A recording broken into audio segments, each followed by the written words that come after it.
என்ன இந்த ஒரு விஷயம் பண்ணலன்னா வர எலெக்ஷன்ல நீங்க ஓட்டே போட முடியாதா? இந்த ஓட்ட போட 13,000 கிலோமீட்டர் கடந்து வந்திருக்கேன். ஆமாங்க, SIR அப்படின்ற இந்த ஒரு விஷயம் நீங்க பண்ணல அப்படின்னா நீங்க ஓட்டே போட முடியாது. ஸோ இது ரீசெண்டா வந்து பீகார்ல நடத்தப்பட்டிருக்கு. ஸோ இந்த SIR நடத்தப்பட்டு பீகார்ல கிட்டத்தட்ட 65 லட்சம் பேருக்கு வந்துட்டு வாக்காளர் உரிமை வந்து பறிக்கப்பட்டிருக்கு. ஸோ SIR எல்லாருமே தவறாம பண்ணணும் அப்படின்ற மாதிரி சொல்றாங்க.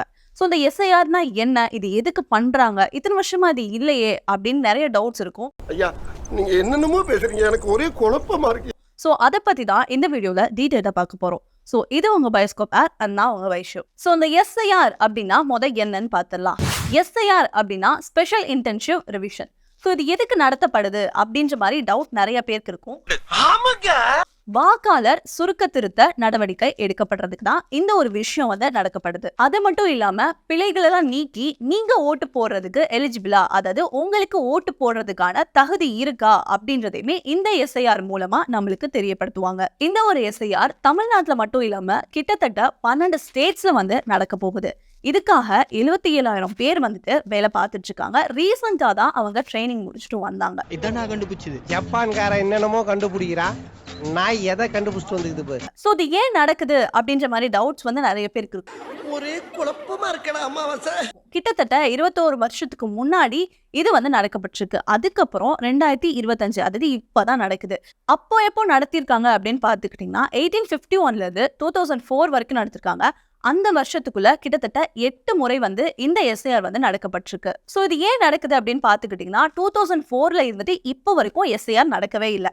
இப்போ 2004ல இருந்து 2025 வரைக்கும் யார் யாரெல்லாம் இங்க வராங்க, யார் யாரெல்லாம் வெளியூர் போறாங்க அப்படின்றது தெரியாது.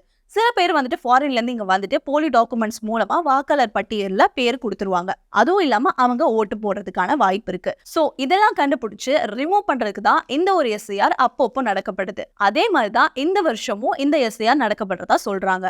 சோ இது எப்ப நடக்குது, என்னென்ன மாதிரியான ப்ராசஸ் எல்லாம் இதுக்கு நம்ம பண்ணணும், நான் ஓட்டு போடணும் அப்படின்னா இதுக்கு என்னென்ன மாதிரியான ப்ராசஸ் இருக்கு அப்படின்ற டவுட்டுமே உங்களுக்கு இருக்கும். ஸோ எப்போ நடக்குது அப்படின்னு பார்த்துக்கிட்டிங்கன்னா நவம்பர் 4ல இருந்து டிசம்பர் 4 வரைக்கும் வீடு வீடா அவங்களே வந்து கணக்கு எடுத்துட்டு போவாங்க.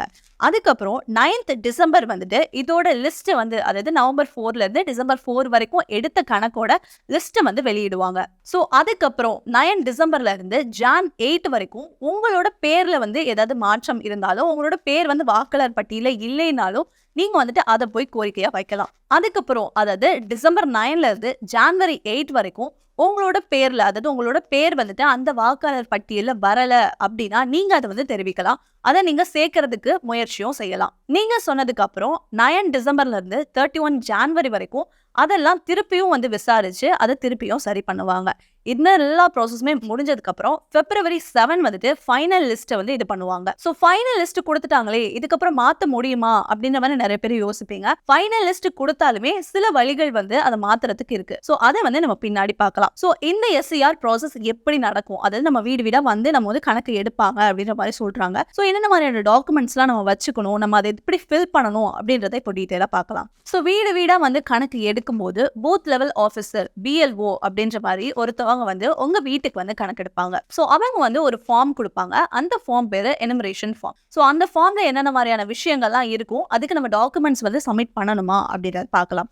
ஸோ இப்போ ஃபார்ம் அப்படின்னு பார்த்துக்கிட்டிங்கன்னா அந்த ஃபார்ம்ல வந்துட்டு உங்களோட name, voter ID number, photo, இது எல்லாமே நீங்கள் இது பண்ணணும். ஸோ ஃபோட்டோ வந்து ஆல்ரெடி ஒரு ஃபோட்டோ இருக்கும், அது போக நீங்கள் வந்து இப்போ எடுத்த புது ஃபோட்டோ வந்து நீங்கள் அட்டாச் பண்ணுற மாதிரி இருக்கும். இந்த மாதிரியான பேசிக் டீட்டெயில்ஸ்லாம் உங்களுக்கு மேலே இருக்கும். அது போக கீழே வந்து ஒரு 2 காலம் வந்து பிரித்து கொடுத்துருப்பாங்க.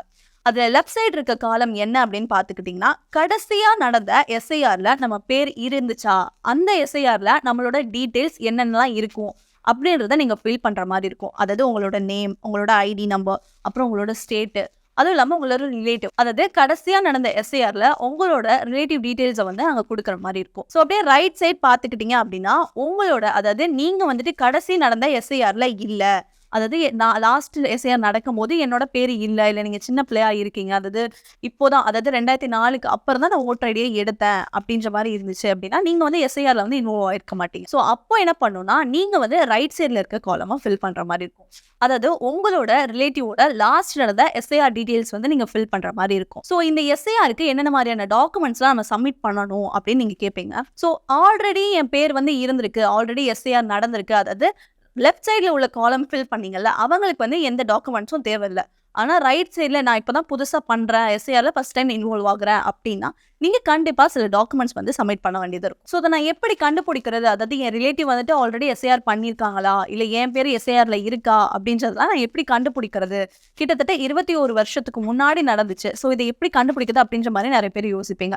ஸோ இதுக்குமே ஒரு நல்ல ஆப்ஷனில் இருக்குது. உங்களோட கூகுள் ஓப்பன் பண்ணி voters.eci.gov.in அப்படின்ற மாதிரியான வெப்சைட்குள்ளே நீங்கள் போனீங்க அப்படின்னா search name in last SIR அப்படின்ற ஆப்ஷனை கிளிக் பண்ணி நீங்கள் வந்து தமிழ்நாடு அப்படின்னு சூஸ் பண்ணிக்கலாம். அதுக்கப்புறம் உங்களுக்கு ஒரு ஃபார்ம், அதாவது ஒரு ஃபார்ம் மாதிரி வரும். சில டீட்டெயில்ஸ் வந்து அதை ஃபில் பண்ணுற மாதிரி இருக்கும். என்னென்ன அப்படின்னு பார்த்துக்கிட்டிங்கன்னா உங்களோட டிஸ்ட்ரிக்ட் நேம், உங்களோட name, gender, assembly, relation name, verification code. So இந்த விஷயங்கள்லாம் நீங்கள் ஃபில் பண்ணுற மாதிரி இருக்கும். ஸோ இந்த விஷயங்கள்லாம் நீங்கள் போட்டிங்க அப்படின்னா ஆல்ரெடி நடந்த எஸ்ஐஆரில் உங்களோட பேர் இருக்கா அப்படின்ற மாதிரி அந்த லிஸ்ட் வந்து உங்களுக்கு வந்துடும். ஸோ அது மூலமாக நீங்கள் வந்து அதை கண்டுபிடிச்சிக்கலாம். ஸோ அப்படி நீங்கள் அதை பண்ண முடியலை, அதாவது எனக்கு வரலை அப்படின்னா நீங்கள் உங்கள் வீட்டுக்கு வந்து கணக்கெடுப்பாங்கல்ல, பிஎல்ஓ பூத் லெவல் ஆஃபீஸர் அப்படின்னு சொன்னோம்ல, ஸோ அவங்க கிட்டேயுமே இதை நீங்கள் கேட்டு தெரிஞ்சுக்கலாம். இதில் ஆல்ரெடி நடந்த எஸ்ஐஆரில் என் பேர் இல்லை அப்படின்னா சில டாக்குமெண்ட்ஸ் சப்மிட் பண்ணணும் அப்படின்னு சொன்னோம்ல, அது என்னென்ன டாக்குமெண்ட்ஸ் அப்படின்னு பார்த்துக்கிட்டிங்கன்னா உங்களோட birth certificate, 10th mark sheet, passport, அப்படி இல்லைன்னா PAN card, Aadhaar card,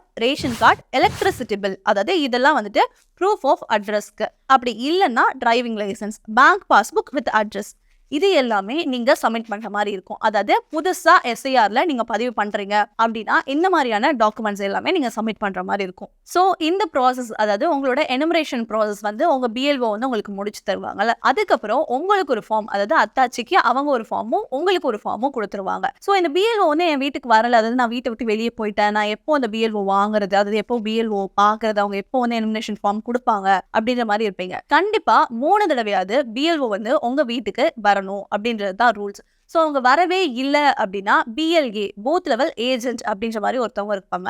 so நீங்கள் அவங்கள போய் அணுகலாம், அவங்க கிட்ட நீங்கள் ஹெல்ப் கேட்டுக்கலாம். ஸோ இந்த மாதிரியான ப்ராசஸ்லாம் இல்லை, நான் வீட்டில் இல்லை, நான் ஆன்லைன்லேயே பண்ணிப்பேன், எனக்கு பூத் லெவல் ஆஃபீஸர்லாம் பார்க்க முடியாது அப்படின்ற மாதிரி இருந்தீங்க அப்படின்னா நம்ம முன்னாடி சொன்ன வெப்சைட்குள்ளே நீங்கள் போய் இதையே நீங்கள் முடிச்சுக்கலாம். அதாவது எனுமரேஷன் ஃபார்முமே உங்களுக்கு அங்கேயே வந்துடும்.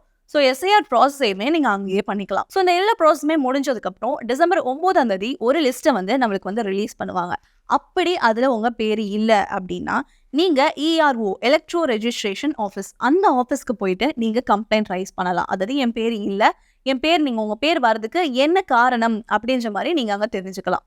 ஸோ அதுக்கப்புறம் February 7 வந்துட்டு ஃபைனலாக ரிலீஸ் பண்ணுவாங்க. ஸோ இதுதான் வந்துட்டு இந்த எஸ்ஐஆரோட ப்ராசஸ். இது சம்மந்தமாக உங்களுக்கு என்ன டவுட் இருந்தாலும் 1950 அப்படின்ற டோல் ஃப்ரீ நம்பருக்கு நீங்கள் கால் பண்ணி விசாரிச்சுக்கலாம். ஸோ ஓட்டு அப்படின்றது எல்லாரோட உரிமை. ஸோ அதை வந்துட்டு தவறாமல் இந்த எஸ்ஐஆர் ப்ராசஸ்லாம் முடிச்சுட்டு கண்டிப்பாக பண்ணுங்க. Thank you so much.